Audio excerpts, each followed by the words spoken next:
Could I get a thumbs up from somebody on screen just to make sure you all can hear me okay? Oh, look at all those thumbs. I love it. I should do that more often. That's a real morale boost there. Okay, let me go ahead and share my screen here. Thank you for the introduction, Clay. As Clay said, my name is Andrew Blinus. I'm the ED of the Montana Renewable Energy Association, and I was asked to speak tonight to talk about kind of the process of going solar, trends and pricing and technology, and what you should know as you consider putting solar on your home or business. A quick introduction to my organization for those who aren't familiar. The Montana Renewable Energy Association has been around since 2001.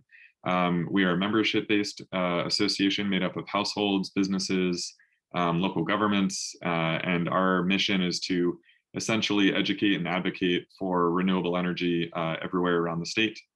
Our three buckets of programming include education, like presentations like tonight, advocacy work. I have a presence in Helena and I go over there and lobby, and industry engagement, which makes us a little unique than other renewable energy advocacy groups in the state. We're the ones that work really closely with the industry, and we're not a trade association, but we kind of play that role a little bit when it comes to our advocacy work.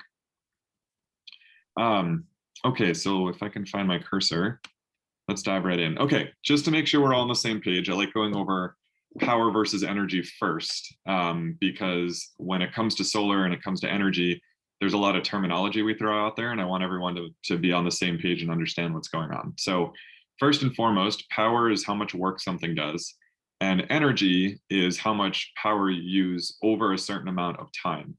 So it's measured in watt hours, and typically a watt hour isn't that big of a thing, so the term you'll hear the most is kilowatt hours. Now, the difference between the two, typically when we talk about the size of a system or the size of a power plant or something like that, we talk in terms of its power, so in terms of kilowatts. And then when we talk of how much energy we've either used or produced, we talk in kilowatt hours. So it is a difference there. And I have some examples for on the screen. In terms of scale, your average Montana household uses about 9,000 kilowatt hours per year. That's just an average. And to meet that need, you would need an average sized rooftop solar system of about 7 kilowatts. So just for scale, there you go. Compared to other resources, Judith Gap Wind Farm, 135 megawatts, so 135,000 kilowatts, much bigger. And Colstrip Unit 4, 740 megawatts, so even bigger than that. So when we talk about rooftop solar or small scale solar for homes or businesses, it really is much smaller than the large scale stuff that we see. Just a couple examples about how to calculate your energy. You won't need to do this, your solar professional will help you. But just remember that the energy equation can apply to both energy use and energy production, with mild differences in there that your solar professional can help you with. Okay, so here's a question I get asked a lot. Does Montana have a good solar resource? And the answer is yes, we absolutely do. Don't let anyone tell you otherwise. What happens over our annual cycle, as anyone who lives in Montana knows, is that our winters, the daylight is a little shorter and it's a little darker. But over the summer, we have long summer days and it's pretty bright and sunny. So over an annual cycle, we have a very good solar resource. And it's pretty ubiquitous across the state. And even compared to other markets, so, looking at places like Minnesota or Massachusetts or New Jersey or Florida, these are all states that have really big solar markets in terms of how many installers they have, how much solar is being installed, by customers, by homes and businesses. So these states with this really good solar resource, ours is actually very comparable to theirs. That graph at the bottom, the bar graph, compares the total annual solar resource to states across the country with really big markets. And that third orange one, that really tall one, that's Phoenix, Arizona. Our solar resource is never going to be good enough to beat theirs, right? They're just the middle of the desert. But again, places like Hawaii, New York, Minneapolis, Seattle, these are all places with a ton of solar, and we actually have a better solar resource than they do. Okay, so here's the crux of what solarized programs are all about: shopping for renewable energy. What's nice about solarized programs and what Lori was talking about is that they take out a lot of the work. So you don't have to contact the local installer because that's done for you. You don't have to worry about scheduling a site assessment because that's taken care of for you. You don't have to, you should review the cost and financing, of course, but you don't have to research it necessarily or look it up yourself because it's built into the program. So solarized programs really take away a good portion of kind of this process. But the other steps are really important too, and particularly this first one. I always encourage people before you start thinking about putting solar anywhere on your property is doing a little bit of thinking. Think about your energy goals. So and these are all questions that your solar professional is going to ask you, which is why it's good to think about them ahead of time. So what are your energy goals? How much of your energy do you want to offset? Do you only want to offset 50? Do you want to offset, 100% if you can? And how is your energy use going to change in the next maybe 5 years? Are your kids moving out, so your energy use is going to go way down? Are you installing a hot tub, so your energy use is going to go way up? Or maybe you're thinking about adding an electric vehicle, things like that. If you know those things are coming, your solar professional can design your system in such a way that it accounts for that, and then you don't have to go back and thinking about expanding your system later. Do you have a location in mind? The easiest is just putting it on the roof because the roof is already there. But if you're not going to put it on your roof for whatever reason, is there another location on the property that gets good sunlight? And again, that's going to be built into the site assessment, but it's good to think about that ahead of time. Do you want to be on grid or off grid, or is the system going to be on grid or off grid? Especially in central and eastern Montana, there are a lot of off grid applications for cabins, things like irrigation pumps too, agricultural applications. So that kind of builds into it. So thinking about where it's going to go. And then of course your budget, how much can you spend? That's going to impact where you're going to land. And we'll talk about some financing options later, which of course should build into that equation. So I'm going to skip down to cost and financing.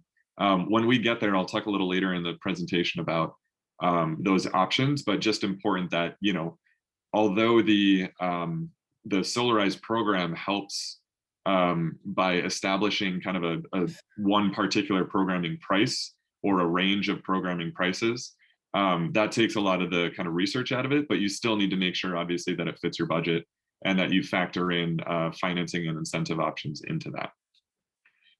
Then eventually you'll work through everything with your contractor. You'll sign the contract. They will come in and do the installation. The installation timeline can be very dependent upon weather, upon the installation business's schedule. You do have to have things inspected. There's a lot of paperwork. Your solar professional can help you with that. And in particular, there's a good amount of back and forth with your utility, which can be a little time consuming, but it's necessary. So make sure you're leaning on your solar professional to help you with that. And then at the end of the day, you get to step 6, which is the whole point, which is you get to produce your own energy, which is great. So how big are solar panels? They're about kind of 3 feet by 5 feet-ish. Solar panels are, well, if you think of a entire solar system that you install on your roof, that's what we call a solar array. Solar arrays are made up of multiple panels, which are pictured on the screen. Multiple panels are made up of multiple solar cells. So typically you'll see a 60 or 72 cell module. Your installer is going to be able to recommend which panel to use based on the size of the system that you want. Typically what we're seeing today for panel sizes in terms of power available is about 300 to 350 watts. Compared to 10, 15, 20 years ago, that's way bigger than solar panels used to be. And that's the kind of technology trend right now. Solar panels are getting more efficient in terms of how much power you can get out of the same amount of space. So 20, that photo on the screen on the top left there, there are 10 panels there. 15, 20 years ago, that might have been, 150 or 200 watts each.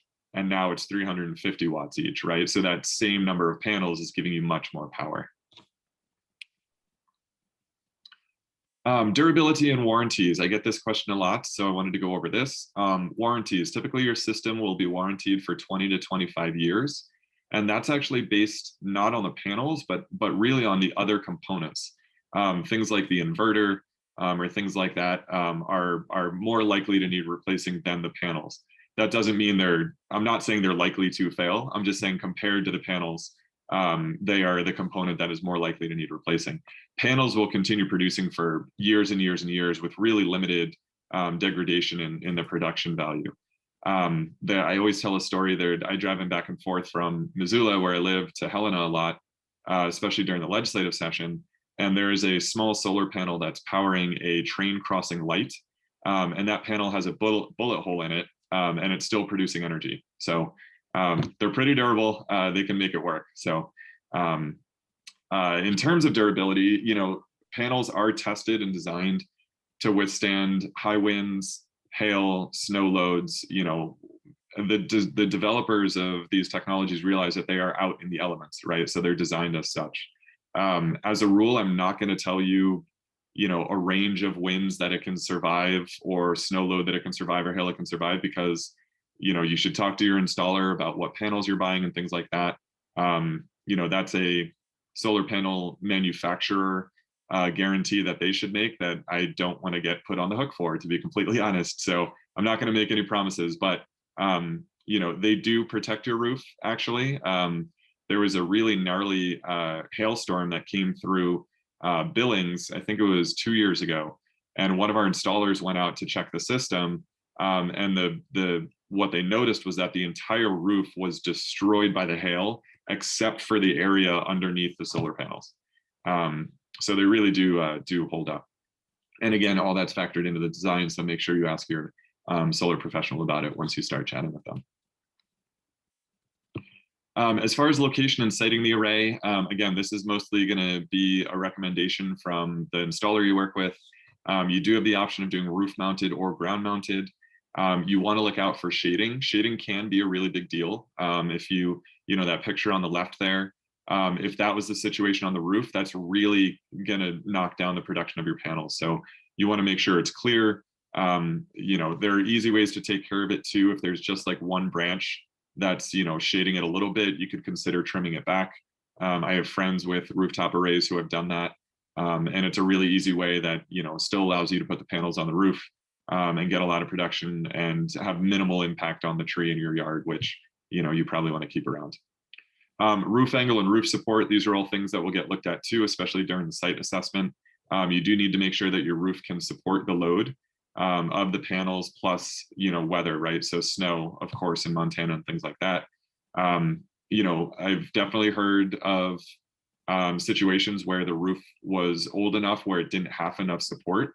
So at that point, you'd have to consider replacing the roof first. That is a potential hiccup in the process. So keep an eye out for that. I would say, from what I've heard, most homes built in the last maybe 10 or 20 or 30 years have plenty of roof support. So Montana has kind of an older housing stock, so I always bring this up, but most homes these days I think are pretty fine. As far as pricing goes, there has been an incredible drop in the cost of solar over the last 5, 10, 15, and especially 20 years. Generally across the country, we're seeing solar has dropped more than 70%, according to SEIA, which is the Solar Energy Industries Association. And before incentives, the cost of solar has dropped nearly in half to what it was just a decade ago, which is huge. It's becoming more and more affordable. And that's nationally. Here in Montana, we're seeing a huge drop too. Now, it's not as drastic compared to the last 10 years. This is just the last 5. But the cost of solar has dropped 25% in Montana just in the last 5 years. And when I started my job here at MREA, and this is based on research that was produced online, anecdotally, I think it's actually probably dropped even more.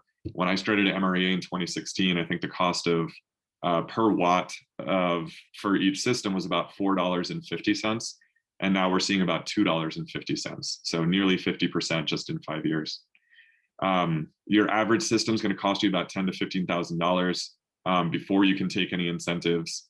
and they'll pay for themselves in about 10 to 15 years on average is what we're seeing. So, you know, the cost and the financing is just way different than it was even just 5 or 10 years ago. Some financing and incentives to consider when you're looking at your system.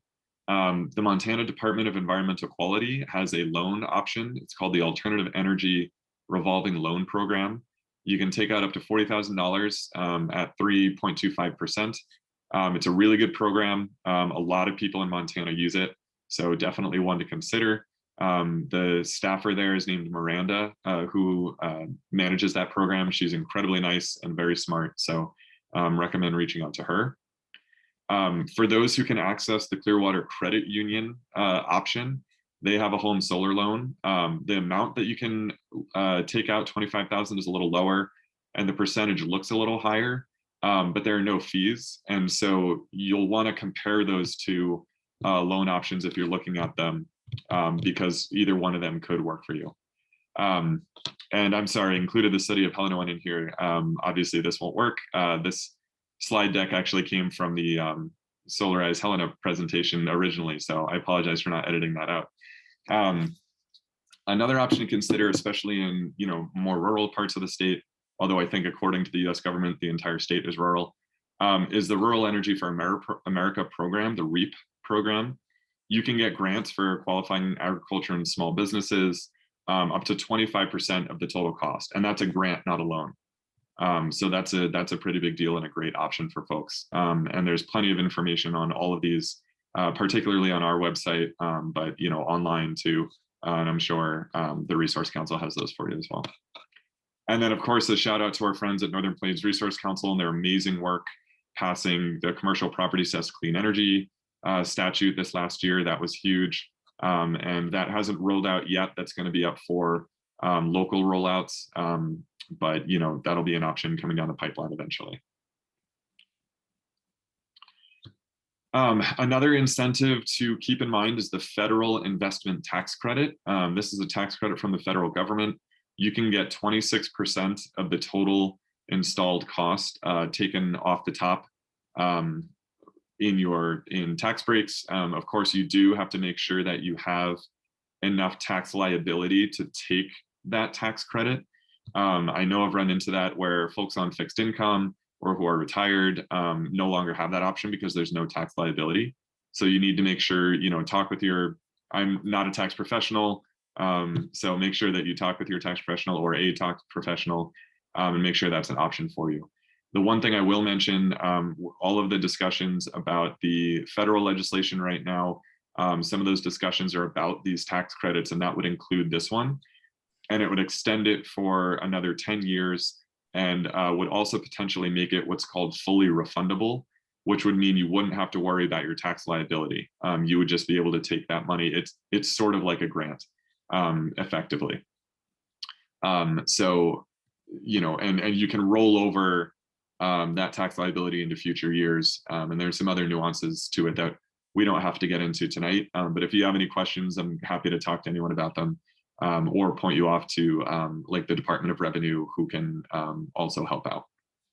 But that's a big deal. So, if you're looking at $15,000 and you take off 26%, that's about $3,500, $4,000 right off the top, which is big. Okay, wouldn't be a presentation from MREA without me talking about net metering. So here we go. Net metering is a billing mechanism. It's in Montana, it's created by a state policy, but it is a billing mechanism that allows people with rooftop solar to send any excess energy that you have, that if you're producing more than your home or business is using at any point in time, that energy can flow back onto the grid. And just like water, energy flows to the next needed area. It just flows right to the next source. So what happens is your electricity flows out back onto the grid and flows right to your neighbor's house. And you can get a bill credit for that energy. And this is what a lot of what helps make the financing for solar very attractive. And one of the great things about it is that you can save those bill credits month to month. So typically what you see in Montana is during a longer summer days, you'll probably producing a lot of energy, especially during the day. and during the middle of the day, and you can save up those credits that over the winter, when you're not using as much energy, you can use some of those credits to keep your energy costs that much lower. Now, right now in most places in Montana, you get the full value of the energy as a credit. In other words, if you pay, say, 10 cents per kilowatt hour, you will also get a credit at 10 cents per kilowatt hour. Now, that's not necessarily true for some of the co-ops. So if you're in co-op territory, you'll want to double check with their policy. But if you're a Northwestern Energy customer, you do get full retail credit, which MREA has fought tooth and nail for about 20 years. So that's really important that we still have that. I also wanted to throw this in here. So I just put up an example financial model. This is kind of the napkin math approach to doing this. When you put, when you get your proposal from the installers, they'll work through more detailed information. But I wanted to do this just to give everyone kind of a ballpark of where everything sits in terms of, what you're looking at for size of a system, cost, installation costs, and things like that. So I took the average electrical energy use for a Montana household, 9,000 kilowatt hours. I took a solar array that is 7 kilowatts in size, and I did a range of pricing. I did $250 per watt, which is probably about average-ish right now, and $3 per watt, which is probably a little high. That's probably pretty conservative. So the total cost for installation is going to be about $17,500 to $21,000. But after you take out your federal investment tax credit, you can drop that down to about $13,000 to $15,500. And we typically, since most people are able to take it, we always talk in terms of post-incentive cost.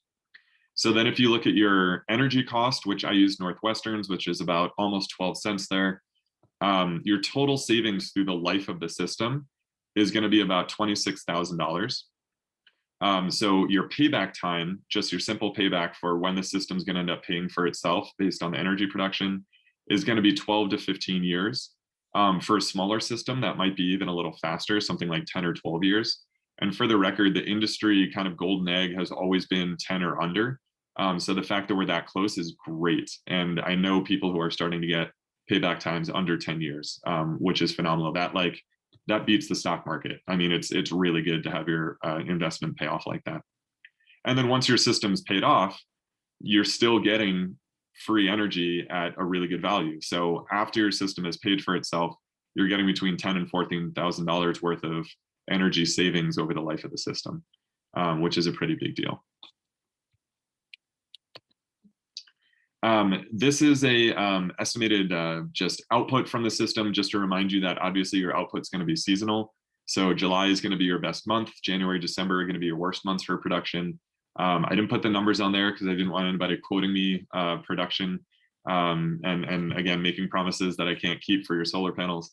But this is the typical curve that we see in Montana and that most places see, especially with our darker winters, like I mentioned. So that summer production is really important, which is why the net metering policy is also very important.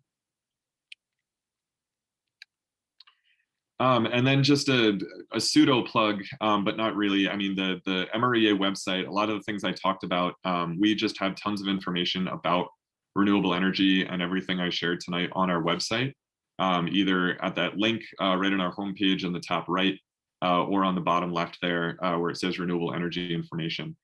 We have more information on net metering, on our advocacy work, on solar PV. If you're interested in other technologies outside of the Solarize program, we have info there too. So it's one of the things we do as part of our mission, is just to have educational resources on our website. And so we encourage you to check those out. And if you have any questions about them, please let me know. But with that, I think I'm supposed to pass it back to Lori, if I remember correctly, for a little bit of Q&A. I think that's going to Linda. Oh, I'm sorry, it was Linda. I'm sorry, Linda. The other L. The other L. Yes, if anybody has any questions now, for Andrew, please raise your hand and I'll call on you. And if you're not on video, then put your questions in the chat, please, and we'll monitor those. So Branya, can you put I'm still seeing Andrew's last slide. And can you put everybody up so we can see who's raising their hand? Thank you. Thank you. Any first questions for Andrew?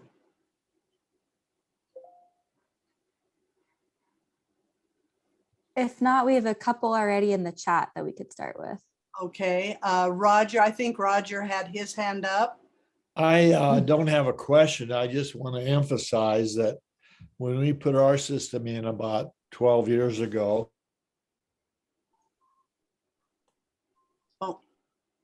Roger, we can't hear you now. I There. say when we put our system in about 12 years ago, I was a little concerned about the complexity and so forth. But we got lined up right away with a very good installer. And they came out, measured the roof, built the frames for the panels. And they came out again in about a week. And in 2 days, they brought a cherry picker out and a crew of guys.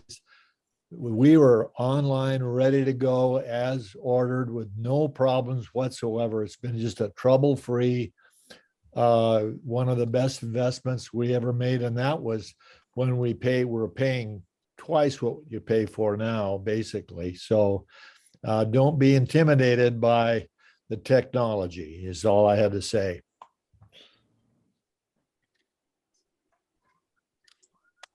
Other questions at this time? Jim? Go ahead with your question. Jim, you're muted. Can you hear me now? Yes, thank you. Excellent. Thank you for the suggestion there. I noticed on the chat that Fergus Electric does not allow for excess flow back into the system.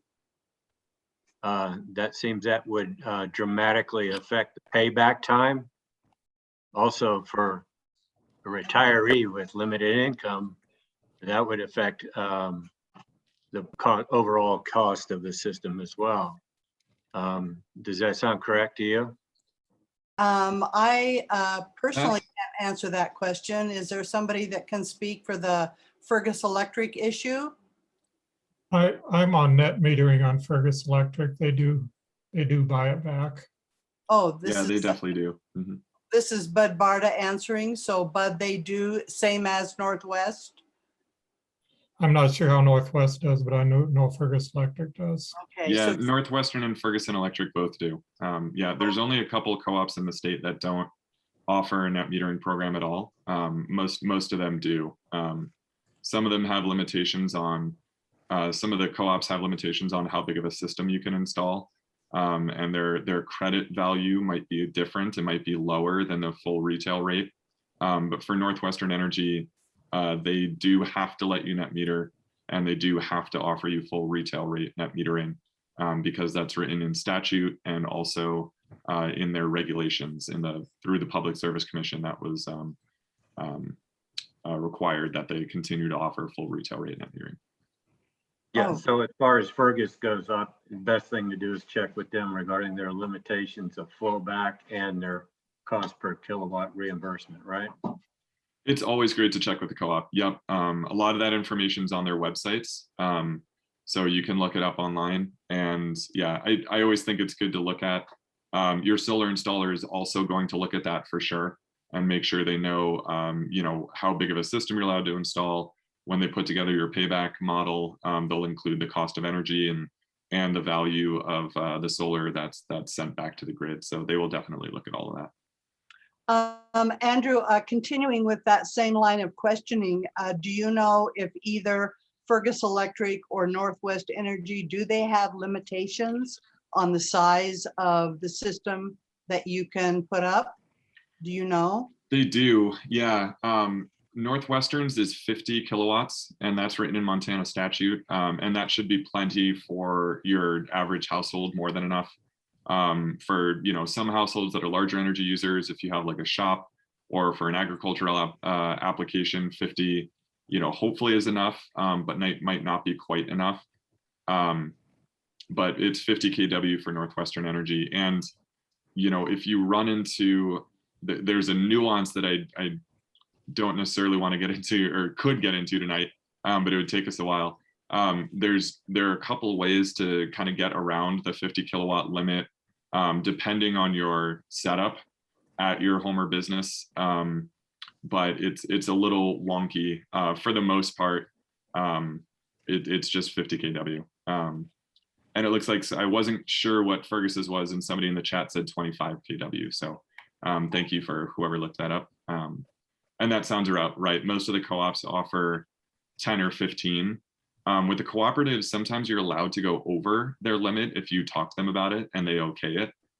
So if you really do need to go over 25, if you're on Fergus, you know, you might reach out to them and see what they're willing to work with you on.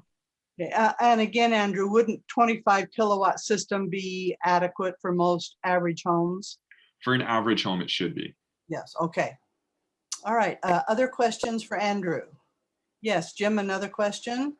Sorry, I don't want to monopolize the time, but I'm a senior on a fixed income building a new home. So the income tax credit more than likely will not have any effect on me at all. Is there any alternative programs for seniors? Not that I know of. It's why we're pushing so hard for the refundability part of the tax credit at the federal level. And in fact, we pushed for the refundability of the state level tax credit this year in the legislature as well. And then instead of making the tax credit refundable, the legislature repealed the tax credit altogether. So now it just doesn't exist. So I guess they solved that problem. But at the federal level, yeah, the refundability is a huge opportunity for both anybody on fixed income, also low income individuals, just in general. So yeah, if that goes through, that will make a big difference. But unfortunately, no, there's no alternative unless you, again, something like the REAP grant or something, if it's for kind of an agricultural approach or something like that. But no, unfortunately, otherwise I haven't found anything yet. Andrew, this refundability component of the new program, how will us folks here sitting in central Montana know that that has gone through or not gone through? Our installer will guide us? Your installer will certainly get the information. You can also, MREA will be shouting from the rooftops if it goes through. So I encourage you to sign up for our e-newsletter list, and we'll let you know about it, and, you know, follow us on social media. But yeah, we normally, with stuff like that, MREA keeps tabs on it. We make sure to spread it out through our network, which includes nearly all of the installers in the state. So they'll get the information from us and be able to pass it on to their clients and customers. Okay, and this is a federal program, is that correct? Yes, it is a federal tax incentive. Yeah. Okay, so is it working its way through Congress now? Well, it's part of the, which one is it part of? It's part of the Build Back Better, the reconciliation bill. And so it's working its way through to the extent that those bills are working their way through. Obviously, they feel like road bumps every other day. So it's on the list. I have absolutely no crystal ball as to the likelihood of that part of it coming through. I know it's been talked about before. I think it's been tried before, but not, you know, this seems like a different, more concerted effort. So it's maybe more likely than it has in the past, but still just have no clue how likely that entire bill is to get across. And especially now that they're thinking about trimming things out of it, you know, just not sure what's going to stay in there and what isn't. Okay. Yes, other questions for Andrew? Laura, you have a question? Yeah, just a quick one on that same topic. It seems like when we got our federal tax credit that we were able to spread it over a couple of years. Was I correct in remembering that? So that might have an impact on income and using that tax credit, but I don't remember if it was 3 years or 5 years or what. I can't remember the number of the years either. I think it's 5, or it might be 4, but you can roll it over a few years. So, you know, if you are eligible for a, say, $3,000 tax credit based on the ITC is what we call it. If you're eligible for $3,000 worth of tax credit, but your tax liability year to year is only $1,000, you know, you can spread it over 3 years, something like that. again, a tax professional will be able to help you with that, but that's basically how it works. Thank you. Yeah. Other questions for Andrew? Oh, let's see, just a sec. I clicked onto the other screen. Susan? Go ahead. Hi, my question is with the warranty and such that comes with it, does this affect your homeowner's insurance? Do you need to carry it on your insurance? Yeah, great question. I think the insurance kind of world is still, it's still relatively new for them. What I've heard from installers is that it's covered in most kind of homeowners or rental insurance policies. And as far as like increasing cost or value of the home, what I've heard is that at worst, it ends up being a wash. So in other words, the money you invest, you effectively end up getting back by being able to raise the price of your home a little bit, the value of the home a little bit. And it doesn't necessarily ding your insurance enough to make an impact in that way. So it should be included. But again, it's a great thing to check with your policy to make sure. I guess my question is if you say that it has this warranty, is there part of it that's not under warranty that needs to be covered by homeowners insurance? You know, that's a really good question. I'm not sure I've been asked that before. You know, I think as far as the warranty goes for the system itself, you know, the warranty is through, you know, probably the panel manufacturer and the installer, right? So if one of your panels isn't, you know, operating properly, you know, they'll come out and fix it or replace it or something like that. That's the kind of warranty that I'm talking about. Okay. I think as far as the actual insurance, I think that might have to do with, you know, damage or maybe things outside of operations. But that'd be something to talk with the installer with. Okay, so for example, it was hit by lightning. Yeah, I honestly don't know. That's a, you know, or hail, same thing, right? I think if it's damaged, you'd have to look at the actual warranty itself and see what's covered and what isn't. Okay. I'm not specifically sure because it might depend policy to policy. So, you know, I can say for sure the extent that there are warranties that are offered with systems. I'm not sure exactly, you know, the nuances of different ones depending on, you know, the installer and the type of panels and things like that. I hope that's marginally helpful. Sorry. Yeah, very helpful. A couple of questions. First, what's a general upkeep for the owner? That's the best part. With solar, nothing. Okay. There's no moving parts. You put it on the roof and it just sits there and produces. You can do upkeep if you want. And what that looks like is over the winter, some people will brush the snow off. You don't have to. You know, in the winter time, the panels will heat up as the day goes on. And with a thin enough layer of snow, sun will actually get through, heat up the panels. And a lot of times the snow just sloughs off itself. But there are people who love to get out and, you know, brush the snow off. This is the part of the presentation where I say, if you're going to get up on your roof and do that or get on a ladder, be safe. You know, recommend doing it from the ground so no one gets injured. So you can do that if you want. Over the summer, you know, if it's really windy and dusty, you could hose them down. But rain actually cleans them. Rain's good for it. And other than that, the maintenance is very minimal. Okay. Are there any figures on lifespan of the panels? You said 20. Yes, and I might have some somewhere. You know, I think I don't want to quote a number and steer you wrong, but I know it's much longer than the 20 to 25 years that they quote. And again, you know, you will lose maybe about 1% of production over year over year on average.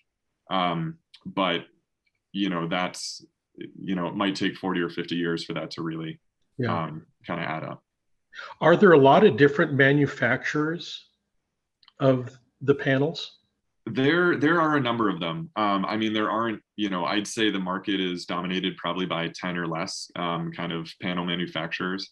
But there, you know, there aren't 50 out there that I know of. But you know, there are a few big ones and then some other ones as well. And, you know, installers kind of have their manufacturer that they work with and tend to recommend and stuff like that. And kind of the reason that I ask is sometimes a company goes out of business. And so all of a sudden I need some parts and I can no longer get them from that manufacturer. So Sure. Are they standard? Yeah. Yeah, are they, yeah, good point. Are they standard and, By you the know, manufacturers. You know, I don't know if I've been asked that question before either. I don't know that there's necessarily an issue with using two different types of panels, like the compatibility. I think you've stumped me with that one. I don't think I've been asked that before. I'd have to ask it, or maybe somebody who's worked with an installation on their own roof knows. Okay. I don't foresee there really being issues, Yeah. but yeah. Lori, go ahead. You had a. I have one more Yeah. question. Oh, just real quickly on the issue of maintenance. We've had ours for 11 years. We have never washed it down. We have never shoveled any snow off. Just the main danger is don't be standing under the roof when the snow comes off the panels. It's if it's up on your roof because there's a big old clump. And let's see, what was the other question that he had? Oh, we've never had any repairs needed in our system ever. It's not like a tractor where, you know, it's obsolete and the parts old, or your Yeah. vacuum cleaner. We've never had to do anything. So, you know, I don't think we're just lucky. I think that's just that, like Andrew said, there's no moving parts. So it's been easy. Okay. We are about out of time for questions for Andrew, so we can move on to Bud Barta's presentation. Was there one more question that someone? Well, I actually had one more question, but it was for Bud Barta. So maybe I should wait. Yes, please. That'd be great. Very Okay. good. Thank you. Yes, Peter, last question. Peter? Yeah, you know, we've heard a lot about installers and professional installers and so forth, but if I understand it, you have to meet the codes, and an individual and an owner can do his own work. We've always done all our own electric work and have had it inspected, and it has to meet code. Is there anything that would prevent an owner who has the know-how to install these panels himself? Or would the co-op, and you want to do an interface, what's the situation there?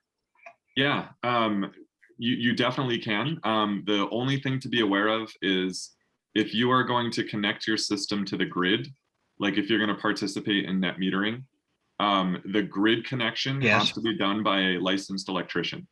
Has to, and you have to have documentation of that in order to get your permits and get connected from the utility. They won't, essentially, they won't allow you to connect to the system without that. But other than that, yes, you can do your own work as long as, you know, you can get your own permits and everything like that. Absolutely. There are definitely people who have done that. You know, through the Solarize program, most often people end up going with the installer because that's part of the program, but you certainly could do it yourself. Thank you. Thank you for all those great questions. Andrew, thank you so much for your wealth of knowledge. And if you have some burning questions, Bud Barta is going to speak next, and he may be able to answer some additional questions. But don't forget that our official launch, we're planning for February 9th, probably at the community center, and hopefully in person. And so we'd love a great turnout with lots of question and answers at that launch, because I'm assuming we might have Lori, can you tell me, are we planning on having installers at the official launch? Yes, I believe so. We will have installers, the installer or installers that we're working with will be there. Okay, great. So everybody mark your calendars for the beginning of February. Clay, I'll send it back to you to introduce Bud. Thank you, Andrew. Just a wealth of knowledge. Very much appreciated, my friend. Barta is the owner of Lewistown-based Barta Build, and he's also a farmer. His construction work has been focused primarily on energy conservation or creating buildings that use less energy and providing healthy living environments that use fewer valuable resources. He is presently designing a zero energy house, which means that it produces all of the energy it uses. Bud's home, farm, electric car, and construction shop are powered by his own solar system. Bud Barta.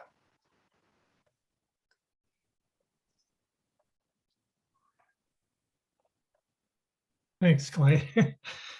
And actually, the people I'm designing the house for are on here tonight. Brian and Joe Sutterman, they're here, so welcome. So I'm going to just go right into screen sharing here.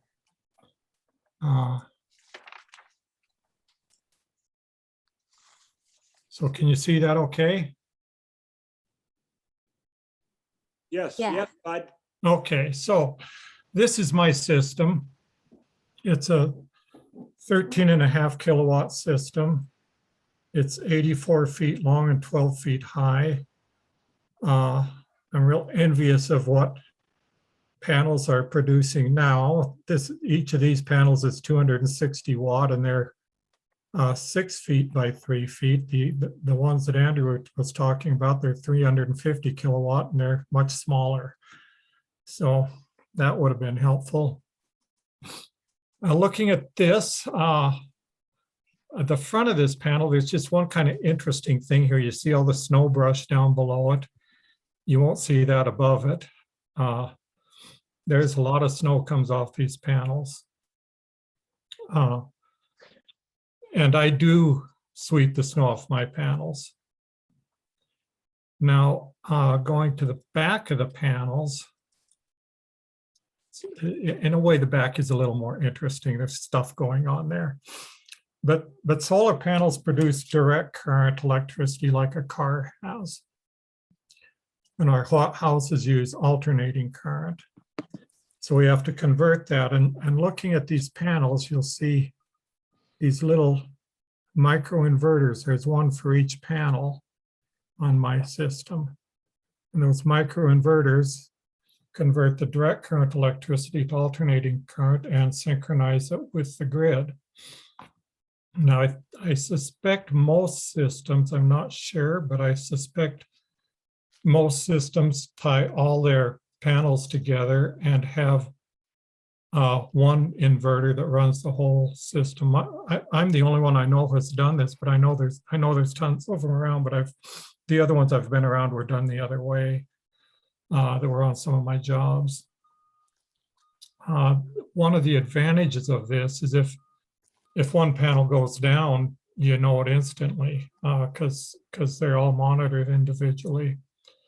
And I can see right on my screen on my computer what each panel does. So this was a ground mount system we built.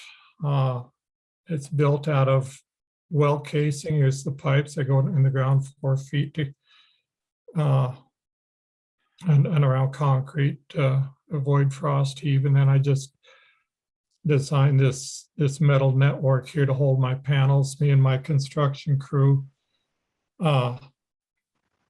did the work. We put all the panels on. We built the frames, put the panels on. I bought the panels from a local installer and he wired everything up, and then we hired an electrician to hook it up to the power grid. So why I went solar, and I kind of am philosophical about most of what I do, and I kind of like the saying, think globally, act locally. So a lot of the reasons of what I did was based on that kind of philosophy. So I'm thinking globally. I'm thinking about the environmental benefits and my impact on what my impact is on the climate, on the world. So I figured clean energy is good energy, and if I don't, the less I can contribute to that, the better. Along with that philosophy is it contributes to local jobs. The solar industry employs over 250,000 people, and most of these people work for local solar companies. I hired a local installer from Hobson Diamond D Enterprises, Richard Leach. And he was great to work with. I did almost all the work and he came in and put in the microinverters, hooked that part up. And then we had to hire an electrician to hook us up to the grid, like I said. Another one of the reasons that I wanted to go solar is because at this time, when I did this, energy prices were just going crazy.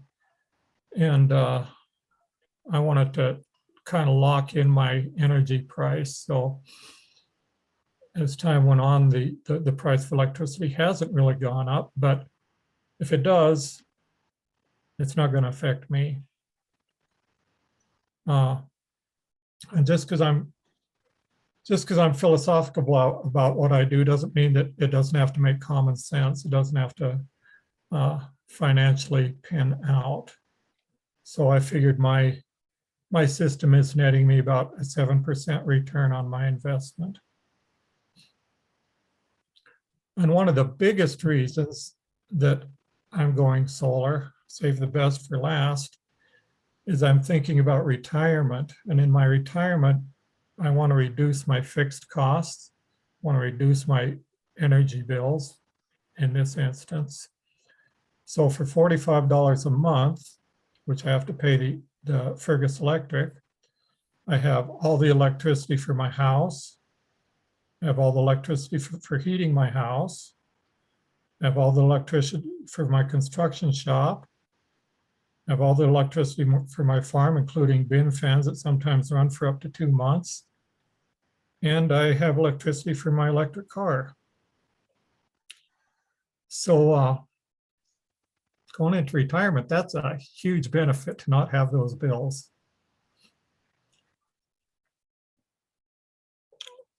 Years ago, I was looking at how to do my energy usage and how to manage my energy.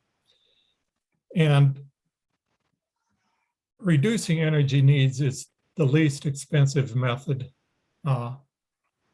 It's the least expensive energy. So when I looked at where my energy goes, most of it goes to heat. So insulating my walls and attic and changing my windows and doors and tightening up my house, that was the first thing I did. And that reduced my energy consumption considerably. The next thing I did was I went to compact fluorescence. I've since gone to LEDs. I put in a heat pump water heater that reduced 30 to 40% energy savings on my hot water heat. And then the appliances, just as we replaced, and well, the hot water heater was like this also, but as we replace the hot water heater, or as I replace appliances, I always look for energy efficient appliances. And I start with Energy Star, but there is a site that the government put up that says what the energy efficiency is of each appliance. And they vary drastically even within the Energy Star certification. So you can get some that are much more efficient than others. We got an induction cooktop that saves 5 to 10%. We have not got a heat pump clothes dryer. I had to put that in because I didn't realize how much of an energy savings that is, but that's 28% of the energy savings of your clothes dryer. So after this stuff kind of went into place, then my next best investment is the solar system. So by 2013, I had all this other stuff done. And in 2013, I put in the solar system. So I was looking at my energy usage there and I go, well, if I put in a heat pump furnace, I'm going to save 2/3 to 4/5. I'm going to save, how does that go? Yeah, it's going to cost me 1/3 as much for my heat, or to 1/5 as much.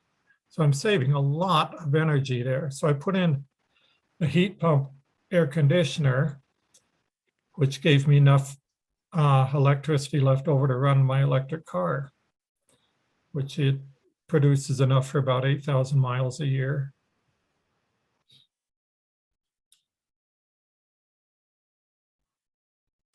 And then here's my actual historic performance. This is what my system actually does.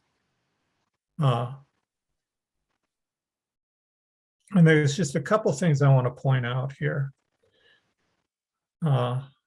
My system is oriented for winter, so you'll see that, you know, it's not producing tons more in the summer than it is in the winter. It does produce more, but if I would lower my angle, I would have much more production, I suspect. But if you come over here to February of 2019, you can see production is way down that month. Well, I was on vacation that month and it snowed a lot and I didn't shovel off my collectors. And you can see what a difference it made. But as you can tell, like mine are set up for winter production, so it made more of a difference on mine than it might on someone else's. The other thing you'll see down at the very bottom is the total kilowatt hours produced per year. And you go along, da da da da da da da da da da da da da. And look at there, 2020, I have the highest production that I have of any year previous. And there's a story to go along with that. In sometime late spring, early summer in 2020, I think it was, I guess that's when it was, a Fergus electric truck drives up and says, I want to change your transformer. Said, it's not big enough for your solar system. So he changed my transformer and my production went up about, I mean, if I average all these together and compare it with this, it went up about 7%. I don't know if that's what it's going to prove to be in the end, but it definitely went up. So when you put in a system, make sure your utility company is structured to handle the load that you're going to be giving it.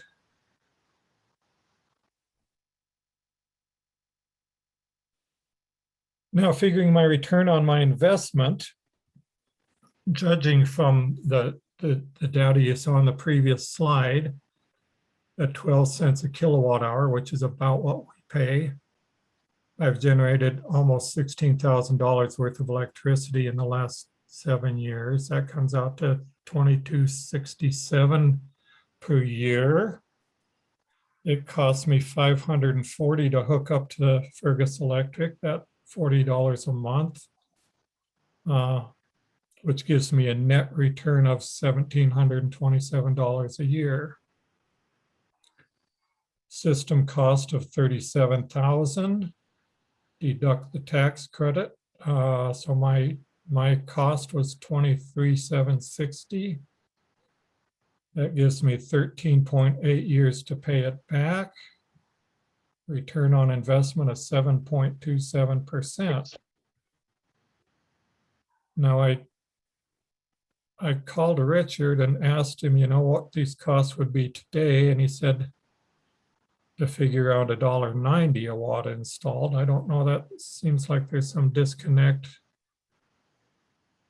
Maybe he was just talking off the top of his head, so I don't know. Maybe that's right, maybe it's not, but I figured it based on that $1.90 a watt installed. That would have been today's prices, it would have cost me $25,650 to install it. The after-tax cost would have been $16,416. Would have paid off 9.5 years with a 10.5% return on investment. And then I just had to go, well, what would have happened if that transformer would have been put in, if I'd have caught that right off the bat? And like I said, there's only 1 year production on that, so this is a little bit guessy, but nevertheless, it pencils out to 12.9 years payback with a 7.76% interest. And in today's terms, that would be 8.9 year payback with 11.25% interest. So what would I do different? I would investigate lowering the tilt of the angle. I think that might make a lot more power for me. I'm actually considering making an adjustable tilt, modifying my system so it will be an adjustable tilt, because I think that would really help, because I don't want to shovel snow off a 20-degree tilt. It's hard enough shoveling it off a 46-degree tilt. And it is a lot of work when you get snow. I've learned some tricks to the trade there. Shovel it off when the snow is fresh. Once those panels warm up and start melting it, and then it freezes and ice is on there, it's really a bugger to get off. I bought a wide broom, so it reaches the full width of the panels. That's helped a lot. And I hook it up to a long paint handle, adjustable paint handle, so I can reach up to the top and pull it off. And then, like I said, make sure the utility resources are adequate. Those are really, I mean, really my system has been, like Lori and Roger said, they have had no issues with theirs, and I've basically had no issues with mine. It just works. It does work better if I brush the snow off of it, though, that's for sure. So that's all I have to say about that. Very good. Thank you, Bud. Okay, questions for Bud at this time? Lori, go ahead. Bud, I was wondering what you meant by your system is set up for solar. Does that by the angle or? Oh, yeah, I'm sorry. It's set up for winter solar sun. That's what you said, winter solar, but what does that mean? Well, the sun is a lot lower on the horizon in the winter time. So I tilted my panels up so the sun would shine more directly on them in the winter time. In the summertime, the sun goes more straight overhead. So in the summertime, you would want your panels laying down flatter so the sun would shine on them more square to the panel. So are you able to change it from season to season, or is it just set up for winter only? Or is that what you were just talking about? Mine is set up for winter only, but I'd like to make it so I could change it. Although I produce all the energy I need anyway, so I don't know why. Just would like to. Maybe I wouldn't have to shovel snow so much. You could pass it on to your neighbors. Yeah, I could pass it on to my neighbors. There is a question in the chat from Monty, and he says, Bud, what is the distance from your panels to the utility connection? It's probably 150 yards, something like that. Is that an issue that you need to look at when you're setting up your system? Well, it's an issue for wire size. The farther you go, the bigger the wire you need. Okay. Yeah. And the installer will help guide us through that? The electrician is the one that helped me with that. Okay. Other questions for Bud? Susan, go ahead. I have seen, and I'm not even sure where it was, that there are panels that actually follow the sun and tilt and actually track with the sun throughout the day. Is that anything anybody's tried here local, or what is that? What I mean, I'm guessing that would be a significant cost increase, but I don't, has anybody experienced that? I have seen several systems like that. I've not actively participated in any of them. Moving parts. Andrew? Yeah, I could jump in on that one. Tracking systems, I think, are typically automated tracking systems. They're typically used for larger scale installations because the economies of scale make it worth it. I think if you have like a 5 kilowatt system or a 7 kilowatt system, you're going to get marginal additional production that makes the additional cost and everything else not worth it. At that point, you're also adding moving parts, which we talked about as one of the benefits of rooftop solar, is that nothing breaks down because there are no moving parts. I think Bud's system with what's called a passive tracking, which means he can manually shift it, based on winter and summer. That's much more common and something that's a little easier to manage. and does get you certainly a little more production, which I think Bud has obviously experienced. But the active tracking ones, I don't think it's worth the expense for a small system. Okay, thank you. Other questions for Bud? Jim, go ahead. Yeah, a couple quick questions. One of them seems kind of silly, but I'm gonna ask it anyway because I need to know. I don't believe that if you're on grid that batteries are required as a backup for any particular reason. Is that true? That's true. If you're on grid, the only reason you would use batteries is for if the power goes out, then you would still have power. Okay. But yeah, you don't need, I don't have batteries. And the other question that I have, since I haven't built my house yet, is that I was told that probably what I should do is go for 1 year to get a usage pattern before they would be able to size the system. Does that sound correct, or is that something that can be done mathematically at this point? I suspect it could be done mathematically, but really the solar installer would be the one to talk to about that. Okay. And I guess my third question would be for the solar installer too, is if that's the case, if there's some sort of pre-wiring I could do to make that easier for future hookup.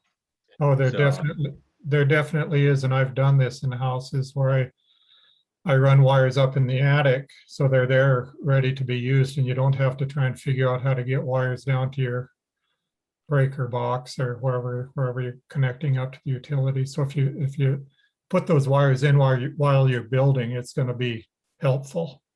yeah, I'm looking to do one like yours out in the field. So Yeah. Okay. Bud, can I kind of follow up on Jim's question?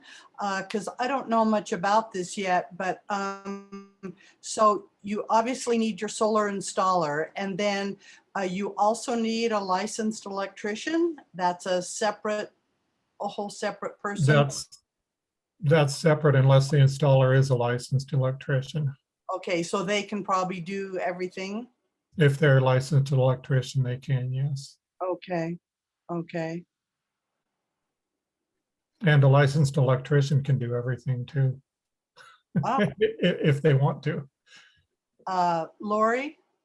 I was just going to say that I think our crew brought the installer we used, I think they brought an electrician with them. Is that right? Yes. Yeah.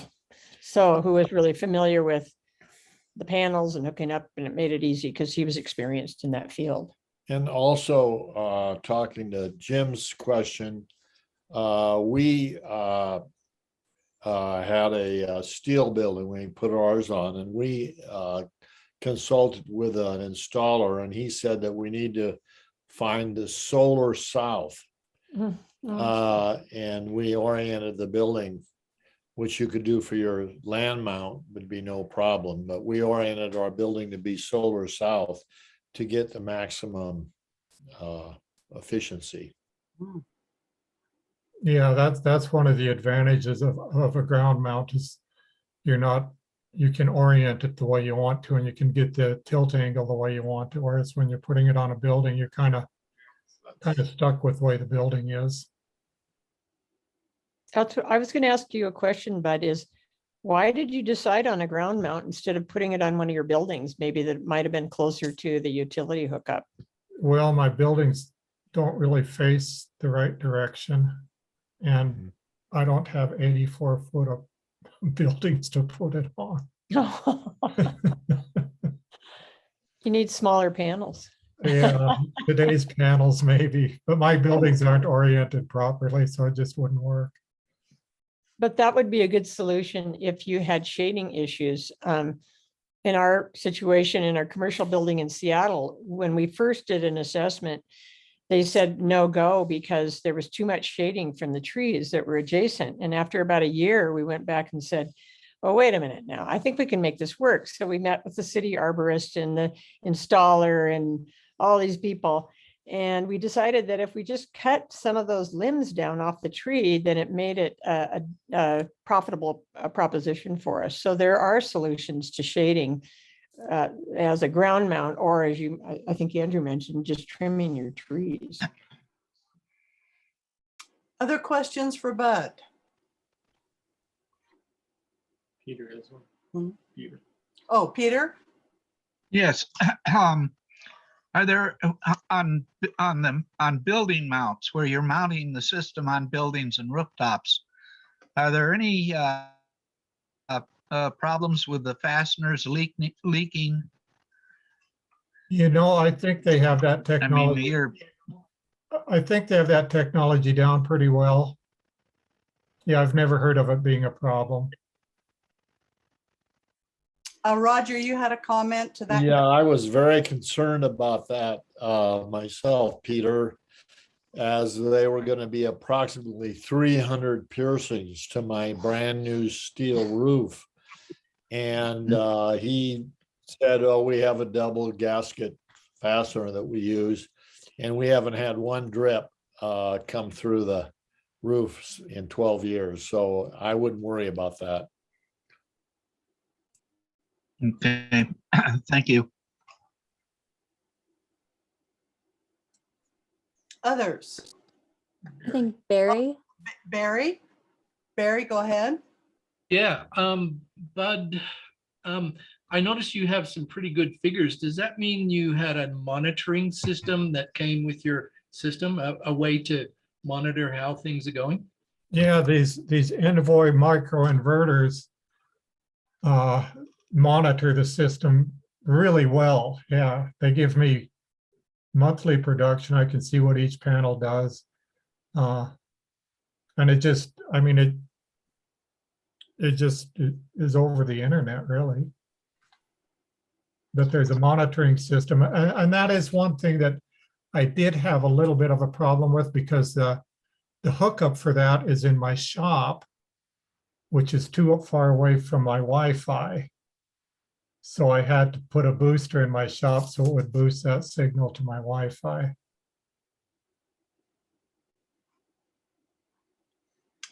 Barry, did that get your question? Yeah, thank you. Okay, and I see that Andrew posted some information about the licensed electrician in the chat. And Andrew tells us most installers either have a licensed electrician on staff or subcontract one as part of their offering. So you don't have to go out and get this separate person on your own. Is that correct? That's right. Okay, great, great. Other questions? We're about out of time for Bud's presentation. Anything else? Yeah, I want to ask this question. Was there someone? Okay, Lori. This is a question, and you can save it if you want, for both Bud and Andrew. And I know, we're sort of a ranch community in central Montana, and I wondered if one or either can address some of the applications for solar for ranch pumps and irrigation and all that kind of stuff. And if that, I'm not sure I understand how it all works. I know you just are working on that, Linda, but I don't know if it requires batteries or how that works. So Andrew, and if you want to hold that, Linda, or Andrew and Bud, or we can address it now. I can just briefly comment on it.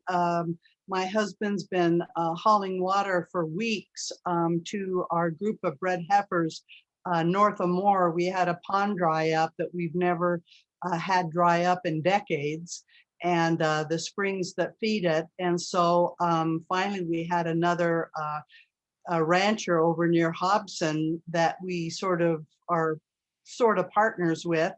And they went down to Billings and bought a whole electrical system with panels. And we had a local rancher with a backhoe come and dig down, because we're sort of in that whole aquifer coming off the Snowies where the water runs down under the gravel. So with a backhoe, they dug down how far? hit water at 13 feet. hit We went to 19. It hit running water at 13 feet and he continued down to 19 feet, put in a collector. That's the vertical pipe that goes down and collects the running water. And we have out in the middle of a pasture next to nothing. We have a 3-panel system set up, and it runs the pump. And so we have a big tank there, and now we have fresh water.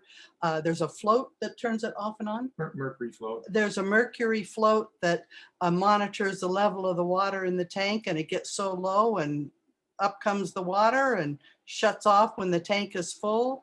And our water issue in this terrible, terrible second dry year in a row has been solved. So this is brand new for us just last Saturday. So anybody out there ranching, or if you have friends that are hauling water, just about everybody is. If there's a way to get to running water, this system can solve your problem. Can you mind telling us what a system like that costs? Well, yes, I can. I've got the bill right in front of me, and but it's everything. Yeah. So the Newell, lean in. The pump, the pump is the most expensive thing, was $3,000, but we found on the internet some cheap. Well, we bought a system, a whole package from a guy, and if you know what components to get, you can buy them cheaper on your own. But it was $3,000 for him. You can get one for about $2,700 or $2,500 for the pump. The panels were $330 each, and they're 320 watt panels, and we have 3 of them. And then the mounting structure that we didn't use, we built our own with wood posts because he had steel posts that we didn't like. The wiring system was $73, and then the poly pipe was $54. Just to summarize. So, a few other components weren't real expensive. So I think you could do it on your own for about $4,000 or maybe $3,700. Okay, good. And we're assuming that if we have nice, fresh running water every day in this year, that hopefully, it'll be there as our springs hopefully regenerate and come back up and start running. This system will continue operating also, and we'll have an additional source of water there. But we figure if we could get this working in a year like this year, then we're good to go. Any other questions? No. Oh, Newell, go ahead. The system wasn't real hard to put together. I mean, you just link from panel to panel, and then you send your wire down to your pump, then you hook up to the float, that mercury float, and that's pretty much it. So it wasn't real tough in terms of the electrical part. There were no licensed electricians on site for this system. Oh, go ahead. We knew not to lick our fingers and grab the wires. That's all you need to know. Okay, thank you very much, Bud. Lots of good, valuable information there. And hopefully Bud will be with us when we launch also in February. So I'd like to hand this off to Marita now, and she's going to go through a list of current solar success installations that we have in Central Montana already.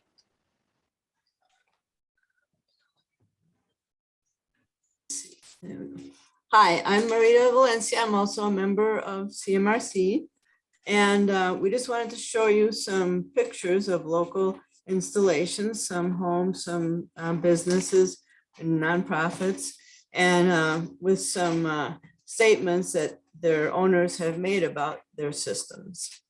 The first one, if we get the picture up, there we go, is the Boys and Girls Club. They received a Northwestern Energy grant that covered the large part of the installation. Then they had a generous donor who provided the rest, so they got their system at no cost to them. And it was installed in July of 2020 and has provided energy savings for the club and learning opportunities for the members. Next slide is the Fergus Electric Cooperative. And we got some comments from Carson Sweeney, the general manager. He tells us that Fergus Electric Cooperative's phase 1 and phase 2 community solar projects have been successful endeavors for their membership. The first phase was 324 ground-mounted panels and at their headquarters, and those all sold out before construction was even completed. Phase 2 has 192 roof-mounted, and at this time, only 2 panels remain available. So, and what's good is that each project has been financially supported by only those members who have purchased the panels. And if the membership interest in these programs continues, I can envision additional community solar projects in the future. And that's from the general manager. The next one is at the Fergus County Fairgrounds. The project was to provide energy for the trade center. Their 8.3 kilowatt ground mount system went live in January of this year. They net meter with Northwestern Energy. It's a 24 panel project funded by a Northwest Energy grant and matching funds from the Central Montana Resource Council and Fergus County. The 24 panels are only half of what we hope to construct. We were funded at only 50% because of other requests for grants. However, this past summer, the system supplied 100% of the trade center's electricity. The county is very pleased with system performance and hopes to add enough panels to make the trade center self-sufficient all year round. And by the way, this comments were provided by Alan Schammel, who's a Fair board member and member of CMRC. Moving on to Lewis Clark Elementary, and comments from Jason Fry, the facilities manager for Lewistown Public Schools. The Lewistown School District has a 19.8 kilowatt solar array installed on the roof of Lewis and Clark Elementary School. It was installed in 2017 and produces about 25% of their daily demand. The total cost for the project was $61,000, and Northwestern Energy covered 80% of the cost through their grant that many of these installations have received. Let's see, moving on to the Lewistown Arts Center. Mary Callahan, the executive director, says the Lewistown Arts Center partnered with Northwestern Energy to equip our downtown location with a 19.7 kilowatt solar system in 2018. It was funded again by the Northwest Energy grant program with matching funds from Central Montana Resource Council and the Central Montana Foundation. The solar array has reduced our electrical bills by about 70%, allowing the Art Center to divert those funds towards serving our mission. The Lewistown Public Library, and comments from Mary Fries, the library board chair. More than 2 decades ago in Lewistown, Montana, solar panels were installed on the Lewistown Public Library. These panels were among the first in Montana, and they are still helping to pay for the library's electrical bills. They are proof that a system of properly installed and maintained solar panels will continue to save money and produce energy for 20 plus years and probably more. St. James Episcopal Church. Comments from Pastor Gene Collins. Our 32 panels were installed in October 2017. The work was inspected, Northwestern Energy hooked us up, and we were given permission to flip the switch. Since then, we have experienced a large reduction in our electric bills. Less money spent on electricity is only one reason to get solar panels. A bigger reason for St. James is our commitment to care for creation. Since the fall of 2011, St. James has taken seriously our bishop's challenge to work for environmental justice and for more environmentally sustainable practices. And the last two are two that we have already heard a little bit about, but the Barda Farm, owned by Bud and Rosemarie Barda. And it's just, I think, amazing that their system is covering all their heat, construction shop, farm operation, and electric car. That's just great.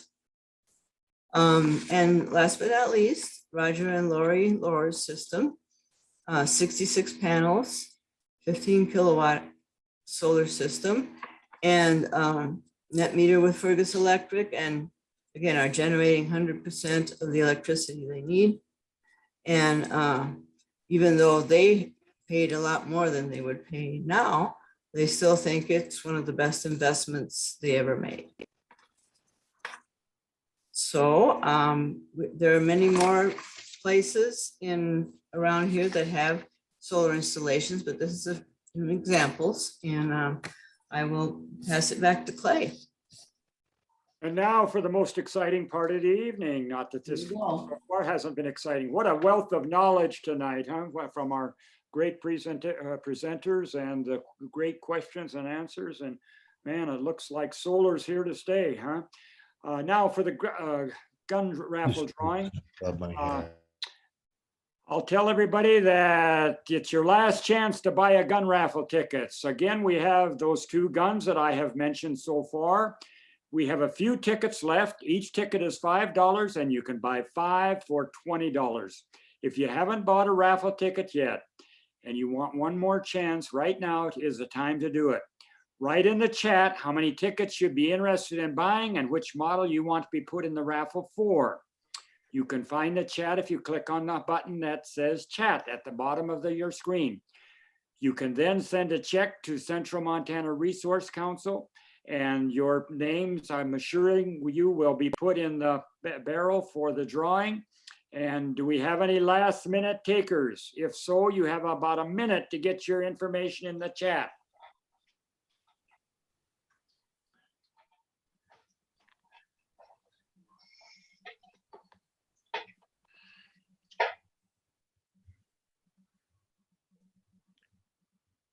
Branya, is there any activity in the chat room? None so far. None so far? Okay. I see one. Oh, man. Bud Barda.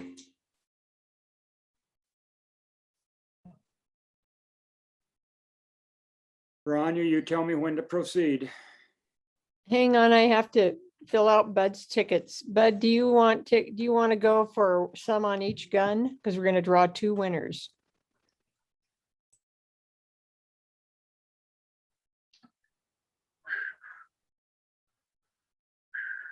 Did you guys hear me?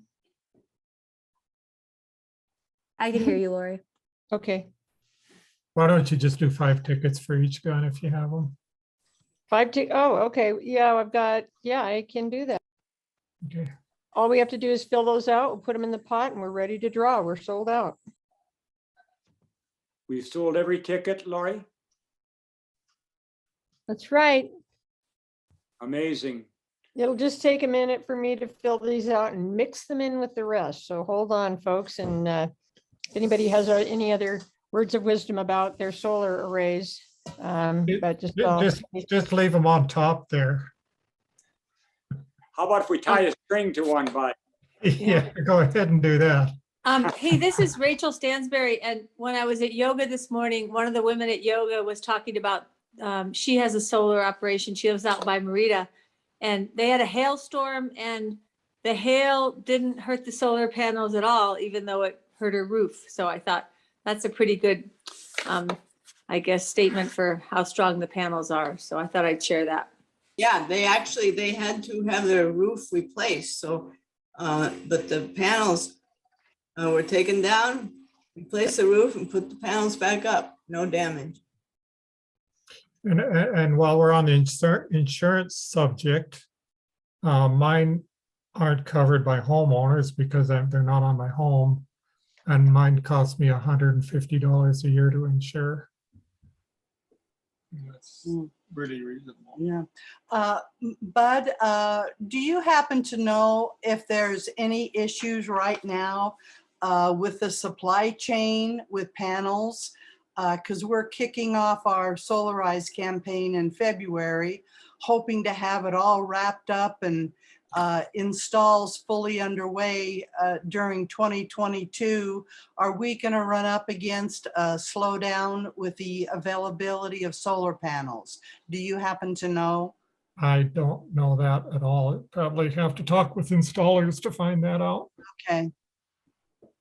I see all those ships and I just know my solar panels are sitting out on a ship.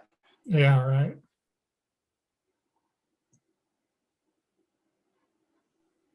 Yeah, I want to reiterate one thing that comes up a lot just before we draw is not related to the gun raffle, but related to panels. It's really important to to discuss with your installer the age of your roof, because you don't want to put new panels on an old roof.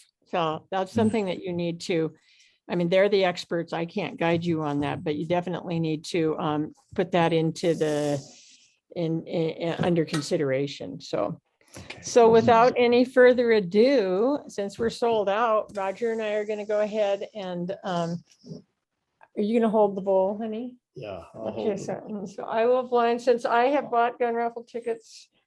I will select. Which one are you choosing from, honey? Okay, we're drawing on the Winchester Model 12 pump gun. Okay, right turn now. it around so they can see the sign. Model 12. Here You we hold it go. up high. Okay, the winning ticket. Okay, here it is. The winning ticket is Clay Dunlap. All right. Way to Yay, go, Clay. Clay.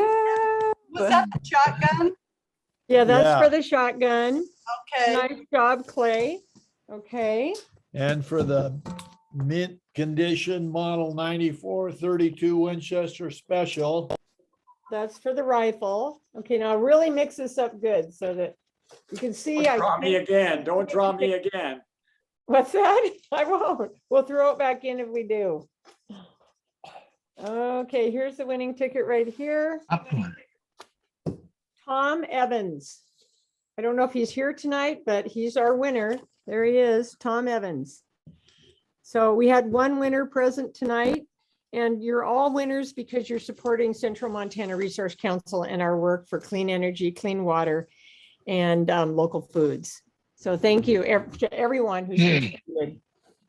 And I guess we're all winners. So back to you, Clay. Thank you so much, everyone. Thank you. I probably bought $200 worth of tickets, but I never win anything in my life. And so to bring that gun is kind of overwhelming. I'm supposed to congratulate the winners. I guess I'm congratulating myself. Well, we'll see how that works out. All right. What a great job tonight. I want a special thank you to our two presenters. I told you there was going to be dynamite and there was going to be a wealth of information. And thank you, Andrew. Thank you, Bud. Now, although our Solarize Central Montana hasn't officially launched, there's still lots of work to be done. If you're eager to get involved, there are 4 ways of doing some. Number 1, if you're ready or curious to get a solar assessment on your property, you can sign up through the link on the chat for early bird assessments. We will be in touch once we have decided on an installer, which will not be until around January. We still have yet to determine the exact areas that installers will be willing to travel to, but by getting your name on this early bird list, we'll know to keep you in the loop about all of our next step. Clay, can I interrupt you with a question? Absolutely. I signed up at the Chokecherry Festival, so I'm officially on the list, right? That Chokecherry, we had a lot of people sign up at Chokecherry Festival. And so, Branya, that started this official list? Yep, you're all set. Okay, thank you. Number 2, if you are a member of CMRC and would like to get involved in this campaign, come to our next Solarize meeting, which is going to be on Wednesday, November 3rd, 6 p.m. Let me repeat that, Wednesday, November 3rd, 6 p.m. There's lots to be done before we are ready to launch. Number 3, stay tuned for Solarize Central Montana's official launch event on February 9th, 2022. Number 4, if you're not a member of CMRC or Northern Plains yet, consider becoming one. It's only $50 in dues for a year. If you believe, like we do, that true prosperity begins with healthy soil, land, water, and air, and that our communities thrive when we are good stewards of these resources, we sure could use your support. At CMRC in Northern Plains, we believe in looking beyond our fences, listening to one another, and finding creative solutions to the problems we face. We are working to build a world where we can take care of our planet, where our economy serves the people rather than the people serving the economy, and where neighbors work side by side to build a world that lives up to our ideals of fairness, inclusion, and justice. If any of this sounds great to you, if any of this is in your wheelhouse, please consider becoming a member of CMRC and Northern Plains. You can join at our website, and the link to do that is also in the chat. Once again, thank everybody for being involved in this. Great job, great information. We'll see you down the road.